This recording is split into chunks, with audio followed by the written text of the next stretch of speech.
Hello, YouTubers and everybody on the Cody forum.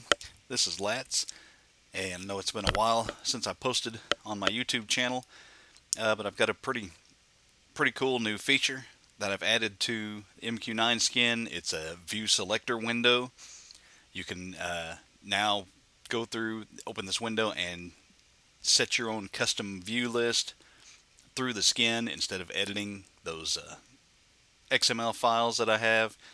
I've been trying to figure out a way to make this work for quite a while, and finally got it working, got it figured out, and I'll show you how it works here in a minute. First thing I want to get through though is for Windows users, you do need to make one tweak to a new script file, and we'll get into that right now.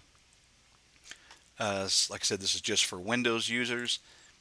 Once you install this new update, you want to go to where you have the skin installed, go into your scripts folder and the View Selector subfolder. I've got a bunch, you see 237 different scripts in here to handle all of these disable and enable views. And you see there's a update path for Android, Linux, and Windows. You should never, I put them in there just because, but you should never have to mess. Those using Android and Linux OS, you should never have to mess with this. But the update path Windows script, any Windows users, before you run this, you need to edit this file. Excuse me. So we'll open that up, and you'll see I have the default path for where the skin gets installed in Windows. You want to change, find and replace the username, and replace that with your username.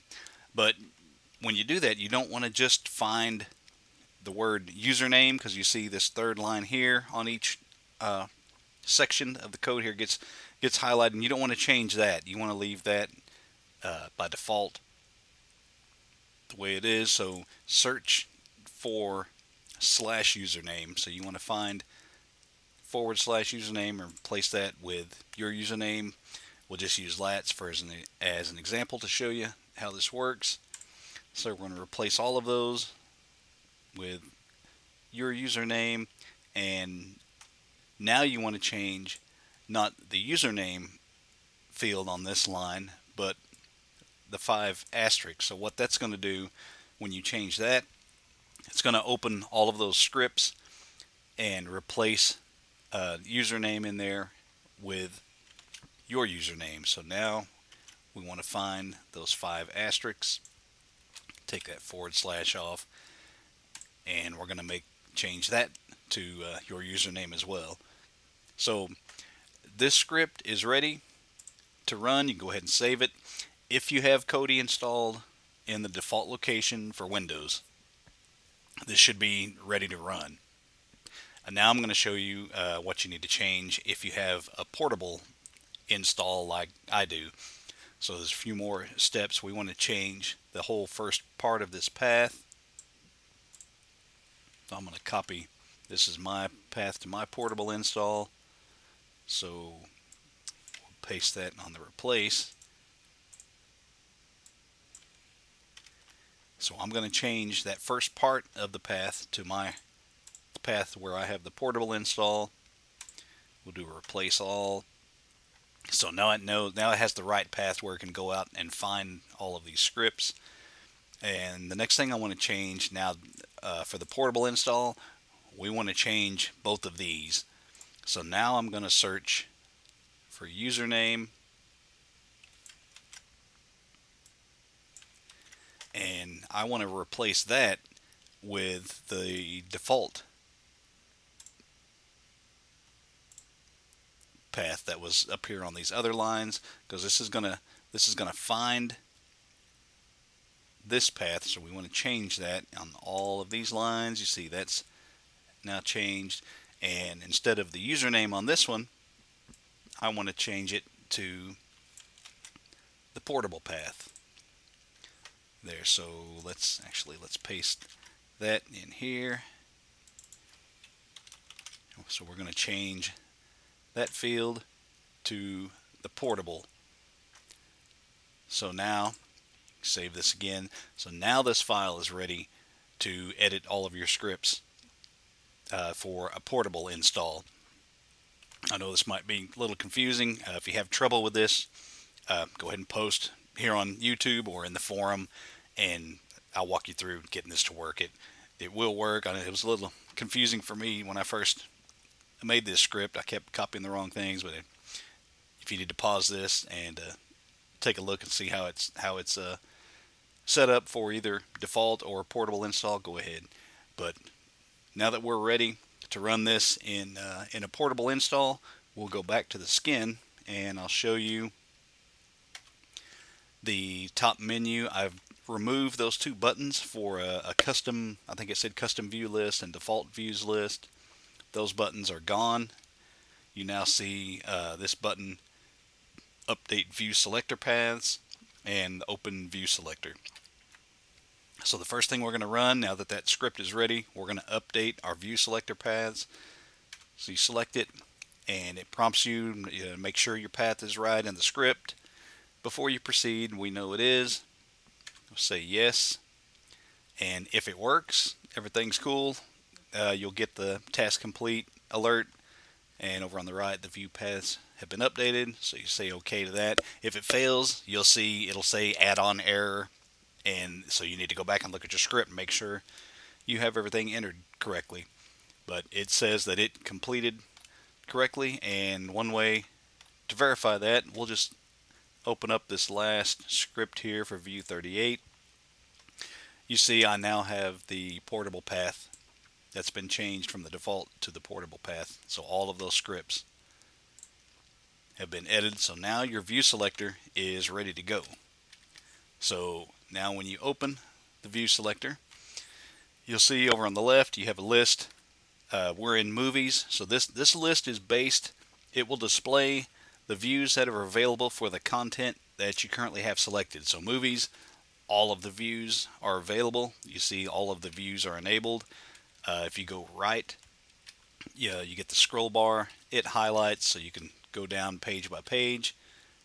And you see also on the right here you have a little preview. So that is a preview of view type 1. If you go to 2, you see it switches.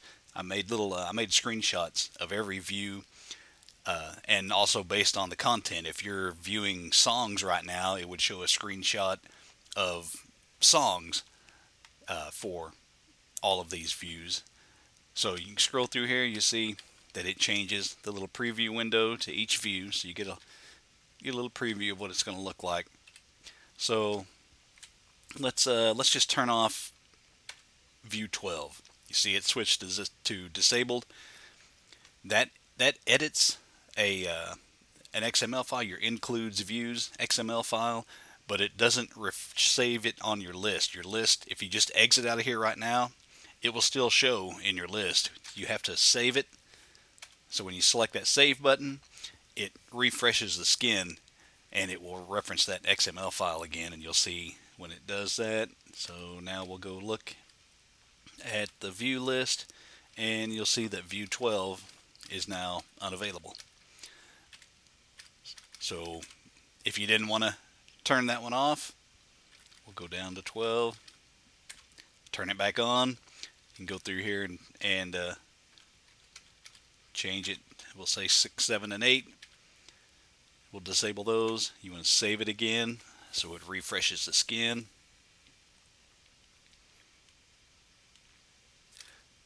Go back and look at the list and you'll see that 6, 7, and 8 are now disabled and 12 is back.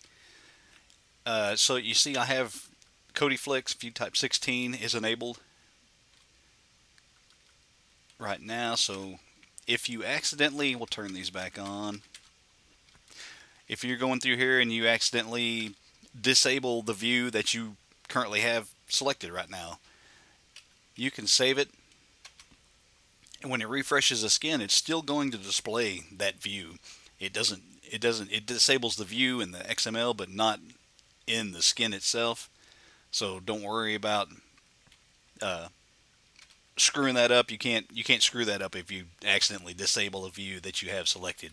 You see it's no longer in the list now. 16, view type 16 is gone. but just select another view, or you can go right back into the view selector and turn it back on. No damage done. So that's how all of this works. I'll show you. That was, like I said, this has all of the views in the list because we're looking at movies. So we'll go into, let's say we go into songs, and I'll show you that you have a much shorter list.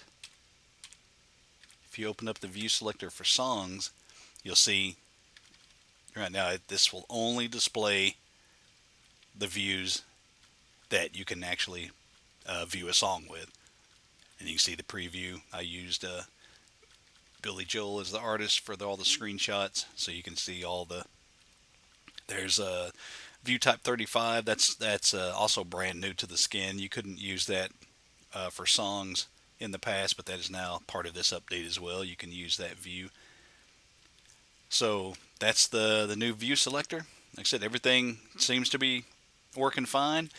If you have any problems, go ahead and post on YouTube or post in the forum.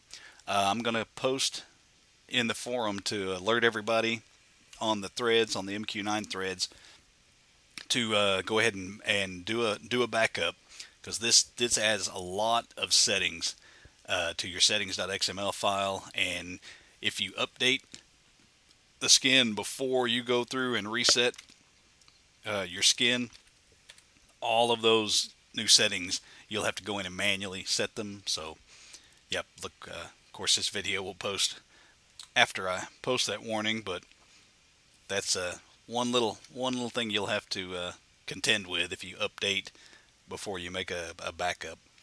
So, anyway, I hope you enjoy the new view selector window, and thanks for watching.